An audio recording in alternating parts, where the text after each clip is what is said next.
Il-Gvern ħabbar iż-żieda fis-sussidju ta' 1000 euro fl-iskema Career at Home. Din il-miżura hija parti mill-budget għal din is-sena bit-tema Malta Ġusta.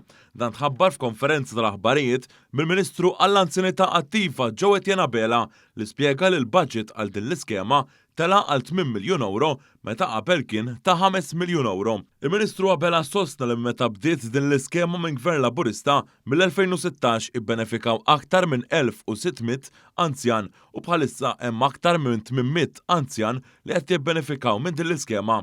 Il-Ministru għall-Anzjanità Attiva spjega li permezz ta' din iż-żieda dan il-benefiċċju se jitla minn 7,000 euro għal 8,000 euro fis-sena. Dan fil-waqt li dawk il-carers li jaħdmu inqas minn 40 sija se jingħataw prorata.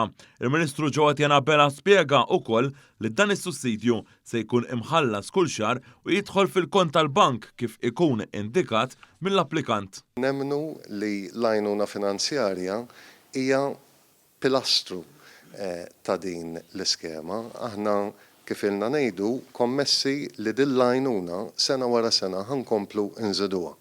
Allura kif wedna din is-sena li ġejja din iż-żieda ta' 1000 euro fis-sena żgur li ħatħalli impatt tajjeb.